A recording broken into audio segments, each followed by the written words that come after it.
Next on Worcester News Tonight, Worcester connects with New York. The first JetBlue flight takes off from Worcester Regional Airport. Plus, a rally outside the Our Lady Mount Carmel Church as parishioners and supporters try to save it from being demolished.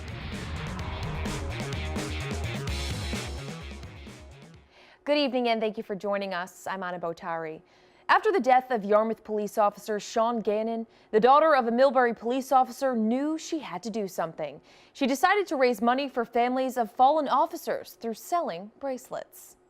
Support police is the message Katie McMillan is trying to get across. The daughter of a Millbury police officer, McMillan created these black and blue bracelets to support families of officers killed in the line of duty. I thought I wanted to do a fundraiser because I really wanted to help out and make things better. Katie says the death of Auburn police officer Ronald Tarantino and most recently Yarmouth police officer Sean Gannon hit home. When he died, then I think about my mom and if I lost her, that would be really hard. After Officer Gannon's death, Katie decided to sell these bracelets. They're $3 a piece, and all of the money goes straight to the families of fallen officers. I would explain it like you should support them because they make the whole world as safe as they can possibly make it. And without them, I don't think the world would really be as good as it is today. Officer Nicole Oliveri says she could not be more proud of her daughter's effort. She's a great kid anyway, and this just, solidified everything. I told her just, you pick the families that you want and whatever you want to do, and we'll find a way to get to the families and give them, whatever money you want to give, because she's going to divvy up everything. Just beyond proud. She's such a good kid. Katie says she sold more than 400 bracelets so far and is in the process of ordering more. If you're interested in purchasing one, you can contact the Millbury Police Department and ask for Officer Oliveri. Parishioners and supporters rally outside the Our Lady Mount Carmel Church, calling for an immediate halt of plans to demolish and sell it. Last month, the Diocese of Worcester pulled an application to tear down the building. Those at the rally tonight are enlisting the help of city and state leaders to help stop the demolition. According to the Mount Carmel Preservation Society, there's an existing law from 1947 saying any commercial buyer of the church property could be in violation of a deed restriction, meaning the property must be used for religious purposes. It can't be knocked down. It can't be the infrastructure, the fixtures can't be removed. All right, it can't be sold. And really, the merger, everything should have froze. All right. The group says they've hired a canon lawyer to help with 2 appeals pending with the Vatican. JetBlue launches its first flight from Worcester Regional Airport to JFK in New York City. Passengers on the flight had to get up early this morning. There was a small ceremony at the airport. The jet was about half full for the inaugural flight. It took off just after 6 a.m. this morning, getting to JFK about 20 minutes early. Massport Board Chairman Lou Evangelitis was on board, and so were our own Rosalind Flaherty and Olivia Lemon, who spent the day in the Big Apple. And Olivia had a look at some of the sights they saw. After less than an hour-long plane ride and a quick Uber trip, we made it to Times Square, where we spent the day checking out the sights and the sounds of the city. Our first stop was Ripley's Believe It or Not, where you may question if what you're seeing is real or not. All of this stuff is real. These are real people that did live or did exist at one point, but it's so unbelievable. So whether you believe it or not, it was real. It's hard to believe, but it did exist. At Schmackery's Bakery, we got a chance to taste what they say is New York's best cookie. Schmackery's is like Broadway's cookie. It is the best cookie in all of Manhattan. We have so many different specialized cookies. We have 75 different rotating flavors. And at Holy Cream, they whipped us up their specialty donut ice cream sandwich. You make your donut ice cream sandwich. We start with a high-quality yeast-raised ring. Then you get to pick a flavor of ice cream. We have 40 selections. We then ice your donut. You pick between vanilla, chocolate, strawberry, and Nutella. Nutella is everybody's friend. And then you add whatever toppings you want. And then we add some drizzles, and then you get to enjoy it.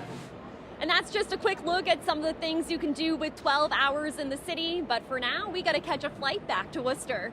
In Times Square, Olivia Lemon, Worcester News Tonight. Hope some of those treats make their way back here. We'll have more on the first flight as well as our reporters layover in New York Friday night at 6. In other news, Worcester police say a woman was assaulted in broad daylight this week, and it happened while she was waiting in a drive-through line. The incident took place Wednesday afternoon at Dunkin' Donuts in the JK Mart on Chandler Street. Worcester police say the victim was in her car when a male began hitting her vehicle with an umbrella. When she got out, the male hit her with the umbrella, cutting her chin. Then a female suspect began to punch her. Worcester police say it's a rare situation. An incident that is unusual. We haven't come across something like this. It's disturbing to say that she's just in her car and this situation unfolded like it did. That being said, our investigators are trying to talk to people in the area if they recognize these two. Police did a search of the area but were unable to locate the suspects. The victim described them as a Hispanic male and female in their early 20s, both approximately 5'7". Uxbridge police are warning parents to be vigilant if their children are buying supplements online. Police say they responded to a medical emergency involving a teen ingesting a seed which mimics the same high as LSD. The substance was bought legally on the internet. Uxbridge police say many plants form advertised on the web can be harmful or even deadly. The teen is expected to be okay. Firefighters wear a lot of flame-resistant gear, but one of their most important protections comes from in a tiny packet. Alicia Palumbo reports on the cancer-fighting wipes being used in Auburn. When firefighters head out on a call, they know they're going to potentially be exposed to harmful chemicals. Over the years, there's been lots of studies out there about firefighters and cancer and how that we're at an increased risk for cancer. So as a department, we've taken the initiative to protect our employees. The Auburn Fire Department has begun using these action wipes as part of their department-wide cancer prevention program. What this does is it breaks down the oil in the particulate matter in the soot, and it allows you to wipe it off. Now, these wipes are portable. They just keep them in the front of the fire truck so they can grab them quickly and use them right on scene. We would wipe around our eyelids, behind our ears, in our ears, around our nose, and then our whole head in general.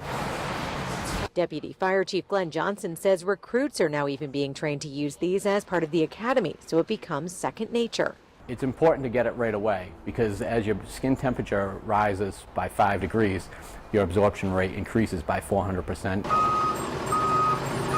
Which is why every minute counts and why these firefighters are using every tool at their disposal to keep themselves from becoming a statistic. In Auburn, Alicia Palumbo, Worcester News Tonight.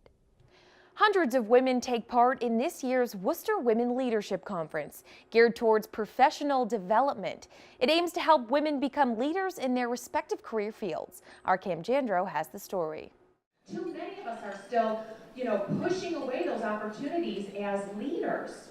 Thursday, more than 700 women filled the DCU Center to share their experiences in the working world as part of the Worcester Women's Leadership Conference. It's truly an event that really makes women feel good and makes women feel like they can walk away from this taking on anything, any challenge. Kimberly Salmon is Director of Community Relations for Fallon Health. She says one of the conference's main goals is to help achieve gender equality inside the workplace. We need to make sure that we have women serving on boards. We need to make sure that women are in the C-level positions in companies. And these events, this event, helps to give women that strength. The Worcester Regional Chamber of Commerce has sponsored Worcester Women's Leadership for the last 9 years. The organization says women make up to 48% of the state's workforce and 36% of business owners. President and CEO Tim Murray says it's an opportunity for women in the city to learn from each other. For women who run businesses, who work in various work environments, to kind of come and spend a day on professional development, on support, work-life balance, all of those types of things. The Chamber reports female entrepreneurship has been growing at twice the national average since 1997. They hope to help women business owners as the economy in Worcester grows. We're advocating for business on all different fronts and making sure that we're lifting up everybody as the city grows. And so this event is really just about helping to connect those women here in the area and making sure that they're coming along with the rest of the city. Cam Jandro, Worcester News Tonight.